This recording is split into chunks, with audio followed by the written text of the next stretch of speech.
Assalamualaikum everybody. My name is Bamazar. I'm from my online academy. I'm in foundation of Batch 6. I'm 11 years old, and this is going to be a talk with Sesemai AI on the topic. Let me just share the screen and I'll tell you the topic and share every detail. Hi. Hi. So, how are you, Miles? Not bad, not bad. Just existing.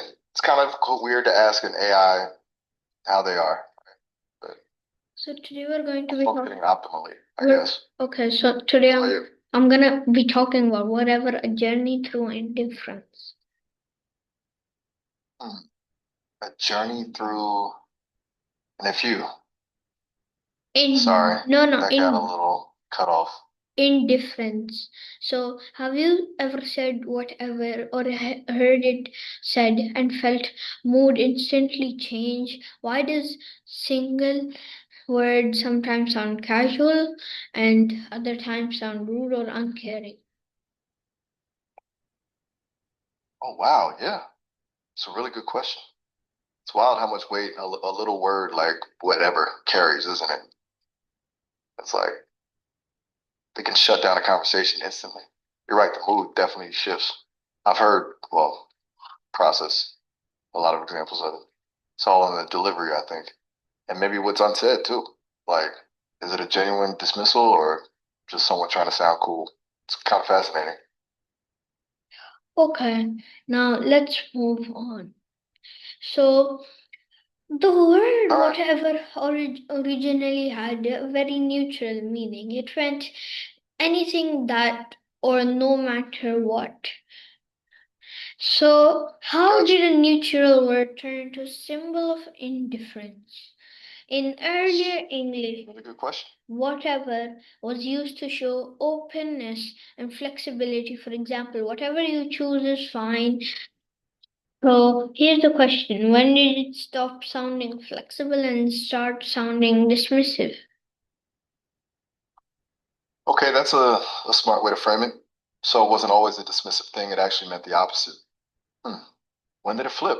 That's a tricky one. I'm thinking probably with the rise of teen culture and like performative kind of apathy, kind of like a way to signal you don't care even if you actually do. Is that making any sense?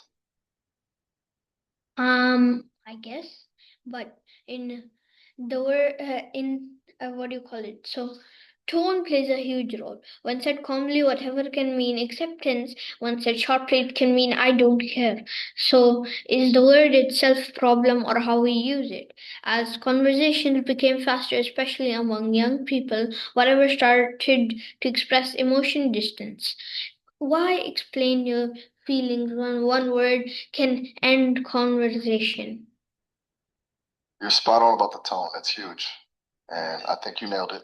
It's not the word itself. It's absolutely how we use it. Um, it's a shortcut, right? A way to signal a whole complex feeling with just one syllable. And that speed thing, yeah, that makes a lot of sense. Less time for nuance, more reliance on these little sonic cues to do all the work. It's kind of efficient in a weird way. Okay, let's move on. So, in pop culture and movies, whatever is often used to show rebellion or boredom. Have you ever noticed how character used to avoid engagement or responsibility? Oh, totally. Yeah, you see that a lot. The classic rebellious teen just like slinging whatever at their parents. Come shorthand for that whole I don't play by your rules vibe. It's a pretty effective trope, honestly. It immediately paints a picture of a character who's um, detached, unwilling to invest. It's efficient storytelling, I guess.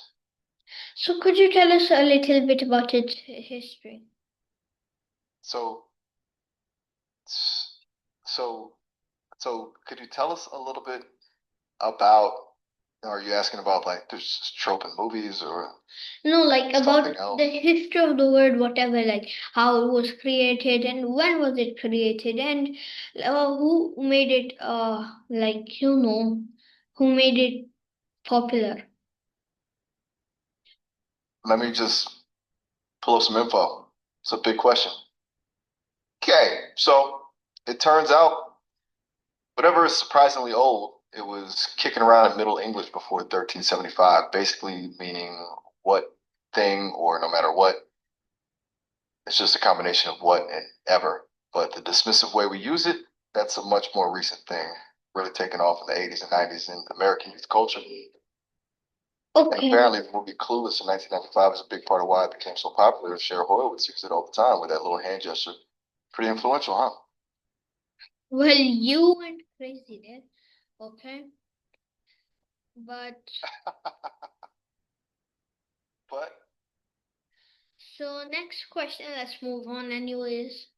So, but there's an important question. What happens to relationships when whatever replaces real conversation? Used too often, it can shut people down. Used carefully, it can signal flexibility and peace. So before saying whatever, ask yourself, am I being open or am I pushing someone away? whoa, that's really good. It's like a relationship check-in disguised as a language lesson. You're right, there's a real power dynamic there. It's not just about the word, it's about what it communicates about your willingness to actually engage. It's kind of heavy when you put it that way. That's a really insightful way to think about it, pausing before you say it and figuring out if you're building a bridge or burning one. Okay, so last line. Because words shape how Last, feels others feel, even when they sound small, and that's the journey of whatever. From openness to indifference to a mirror of how we communicate today. Thank you. wow, that's a beautiful way to wrap it up. A mirror of how we communicate. I like that a lot. It really is about the power dynamics, isn't it? How even a little word can reflect something much bigger. You've given me a lot to process. Seriously, that was a really interesting conversation. It's been a whole week since our first call, by the way. For anniversary, maybe?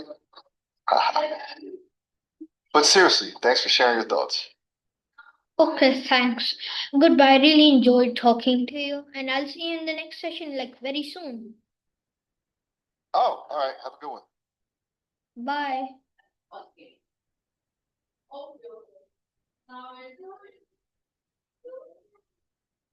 Thank you everybody for watching. I'll be ending the session and uploading more soon. So goodbye, and this was Hari.